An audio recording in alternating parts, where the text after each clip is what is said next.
कौन मुंह से डीसी के पास गए थे? आपको क्या लगता है आपके पास पैसा है तो डीसी आपका ही पक्ष सुनेंगे? तो हम भी इनके विधायक हैं, देखते हैं डीसी एक तरफा कैसे करते हैं, देखते हैं डीसी एक तरफा कैसे करते हैं। वे आप पैसे वाले हैं, आपको लगा डीसी आपके जेब में है, मुंह उठा के चल गए, तो हम भी इनके मेंबर ऑफ लेजिस्लेटिव असेंबली हैं, देखते हैं डीसी एक तरफा कैसे करते हैं। याद रखिएगा हम जनप्रतिनिधि हैं और डीसी कौन है? नौकरशाह है। नौकरशाह का मतलब क्या होता है? देखिए डीसी महोदय, हम आपके खिलाफ कोई ऐसा वचन नहीं कह रहे हैं जो सिस्टम और दुनिया को बता रहे हैं।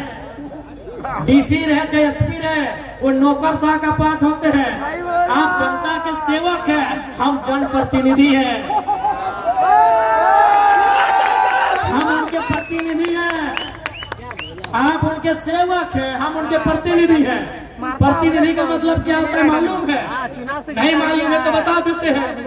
क्योंकि भारत एक लोकतांत्रिक देश है, यहाँ कानून बनाना होता है, यहाँ नियम बनाना होता है, यहाँ विधि बनाना होता है, और जनता डायरेक्ट विधि नहीं बना सकती है। क्योंकि जनता 1 अरब से ज्यादा है, तब ये निर्णय हुआ कि जनता 15 लाख में 20 लाख में एगो प्रतिनिधि चुनेगी, वही तो हम हैं। हम जनता के प्रतिनिधि हैं, हम उन्हीं की आवाज को, उन्हीं के मुद्दों को, उन्हीं की समस्याओं को विधानसभा में, लोकसभा में, राज्यसभा में लेकर जाते हैं। इसलिए जो भी उद्योग घराना ये सोच रहा है कि पदाधिकारी आपके जेब में है, ये गलत बात है। क्योंकि डीसी एसपी वो जनता के होते हैं, किसी व्यक्तिगत प्रॉपर्टी के नहीं होते हैं। तो जो लोग भी ये भ्रम फैला रहे हैं, बिल्कुल भ्रम ना फैलाए, नहीं तो ये निर्मल की मिट्टी है। अगर इस बार सवाल करेगी तो इतना बड़ा बवाल होगा कि आपको 1 इंच धरती यहाँ दोबारा नहीं मिलेगी।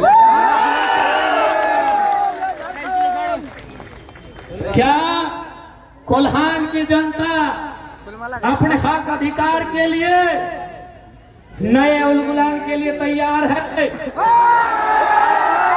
आखिर घुट घुट के कब तक जीना है? हो गया खत्म। अरे घुट घुट कर कब तक जीना है? जमीन हमारी, खेत हमारे, राज्य हमारा, और राजस्थानी यहाँ आग दिखा रहा है, ये कितना शर्म का बात।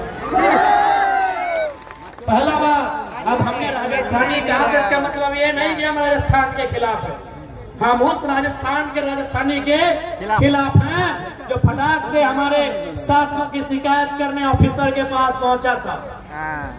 आप जनता की, रैयतों की, मजदूरों की समस्या का समाधान करिए, हम आपकी फैक्ट्री को हुलकने नहीं जाएंगे। रेट बढ़ाइए, रेट बढ़ाइए। हमें कोई शौक नहीं है आपकी फैक्ट्री से नाता रखने का, हमें कोई शौक नहीं है हुलकने का।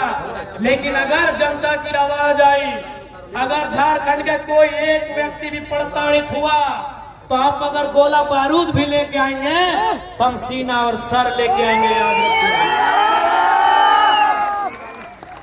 ये 2025 का झारखंड है, ये झुकने वाला नहीं है, झुकाने वाला। ये 2025 का झारखंड है।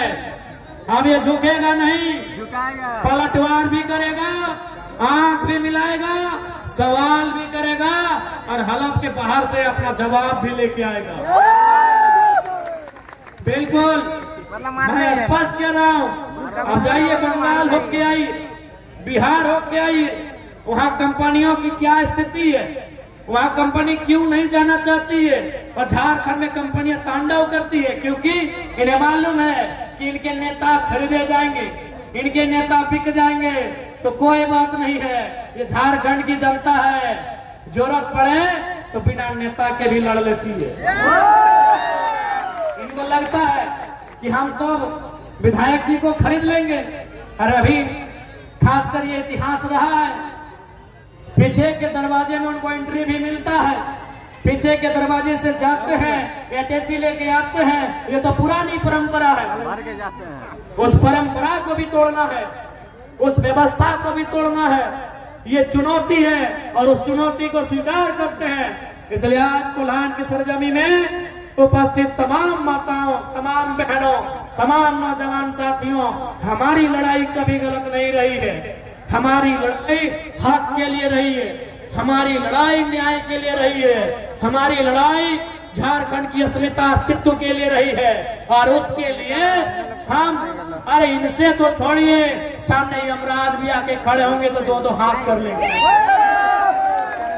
सवाल यदि अस्मिता का होगा, सवाल यदि अस्तित्व का होगा, सवाल यदि जल जमीन जंगल का होगा, तो हम मुकाबला यमराज से भी करेंगे। ये तो कहाँ कहाँ कौन कौन है हम जानते भी नहीं है, ये तो बहुत मामूली लोग हैं। ईस्ट इंडिया कंपनी, अरे दुनिया में सबसे बड़ी कंपनी का नाम है ईस्ट इंडिया। तुम आए खड़ा हम देखेंगे कैसे तुमको। दुनिया की सबसे बड़ी कंपनी का नाम था ईस्ट इंडिया कंपनी, जिसके माध्यम से ब्रिटेन के लोगों ने हिंदुस्तान को और हिंदुस्तान के साथ साथ और 70 देशों को, किसी को 150 साल, किसी को 200 साल, किसी को 300 साल गुलाम बनाया। आज उखाड़ के फेंक दिया गया कि नहीं?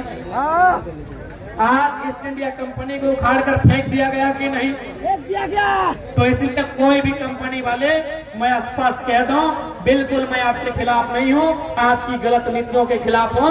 घमंड में मत रहिएगा। इस दुनिया ने ईस्ट इंडिया कंपनी की विदाई देखी है, आप तो 100 साल, 50 साल, 30 साल से। बस यहाँ की जनता थोड़ा सा डिफेंसिव मूड में चली गई है। हाँ, ये सच है।